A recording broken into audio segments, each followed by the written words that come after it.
Hello and welcome to this first lesson about jamming. So we're going to begin with the beginnings of popular jamming culture, which is the blues, which is also the beginning of our lesson structure because it's quite nice and easy to start with. The first chord we're going to be learning today, which is the easiest chord in my opinion, is the E minor 7. As you can see, only one finger involved, which is number 2, which is this one that goes 1, 2, 3, 4. So this, as you can see, is on the 2nd fret over here. Whoops, yeah, 2nd fret, and it's on the 2nd string down, which is actually called the 5th string, but just remember 2nd fret, 2nd string down, 2nd finger. So now we need to ensure that we get that good sound. There's a lot of problems that can come up when you begin playing. So I've got a checklist over here. You want to have finger nice and close to the fret, as you can see, like there. Not touching the fret, because when you touch the fret, that happens. And then you don't want to be too far away from the fret either, because this happens. You get that buzzing sound. So not on the fret, not too far away from the fret, just before the fret. Getting a good sound there.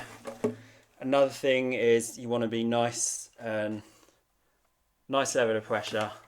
If you play too softly, this happens. And then if you play too hard, it's very uncomfortable and you get in the way of the other strings, which is not really ideal. So that's the first checklist. The second checklist, you want to make sure the hand's in a good position. So you want to have the thumb kind of around here, this area, to make sure you're comfortable. And you don't want to have your hand too tightly around like this, which makes it very difficult to play the chords, get in the way of the strings. And you also don't want to be like this, don't want to be too awkward, which is another problem when you're starting out. Just to get a nice comfortable position where all the strings are free to sound. Also want to make sure you got the tip on the string, because it's quite easy to miss, as you are over here.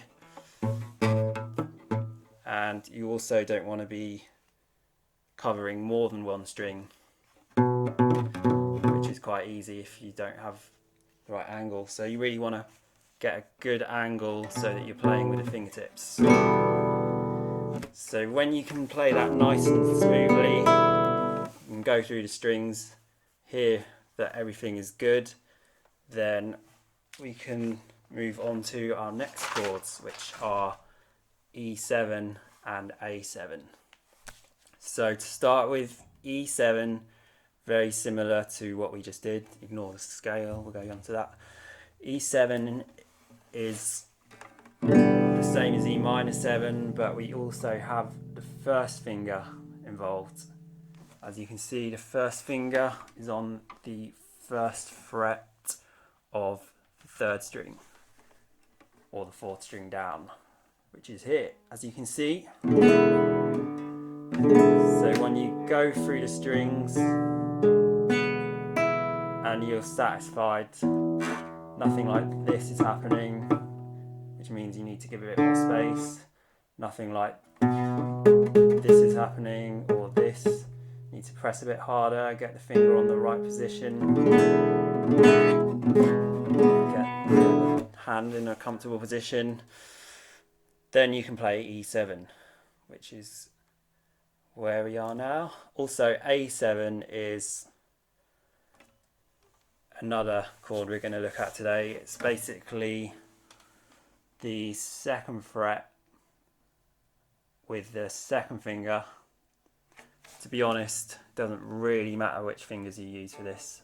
The diagram says the 1st finger, but it's fine to use any two fingers. So we'll say that just these two fingers like that makes it a nice easy change with E7. So you just want to go through and avoid this string because the cross means that you don't play that one, so you only play 5 strings, go through them all,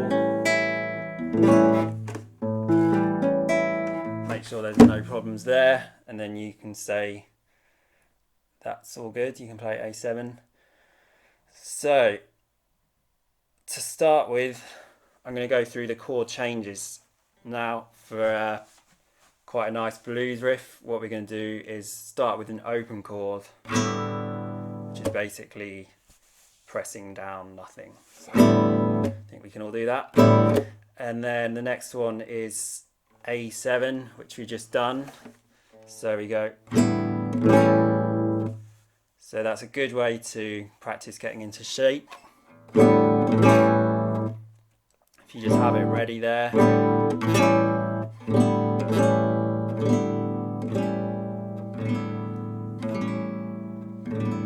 Maybe just concentrate on that to start with, so you can get into the A7 shape, and then we're going to do another open chord, and then we're going to play the E7, which is this one again.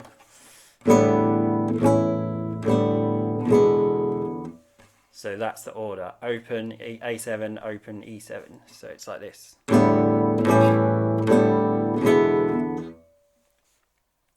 Okay, so the way that this goes is we have a rhythm which goes, it's like that, and then there's a space. So if I tap my foot, it will go like this.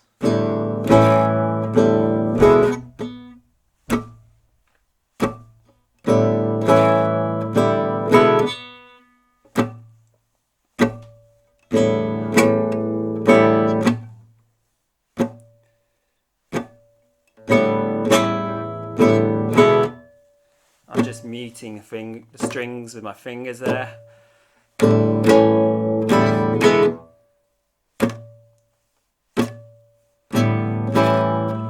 So that's a really good beginner's rhythm to practice.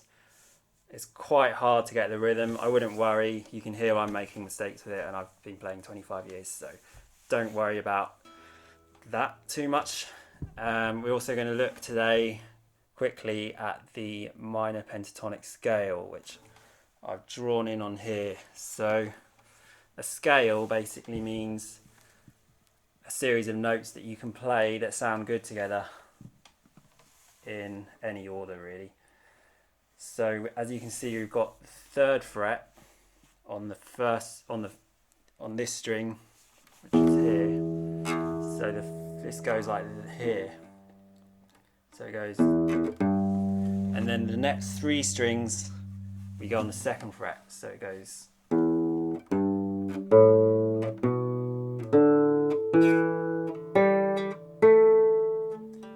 So using my 2nd finger there, 1st finger on the 2nd fret, and then the 3rd fret on the next 2 strings. So just remember that.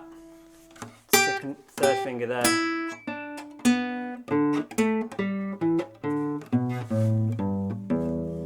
Now the great thing about these is you can play it in any order and it will probably sound good. Let you be the judge of that. So I'm just going to play the riff. This is kind of something to aim for in a jam. You can get the call and response, which basically means you can use that space to add the scale.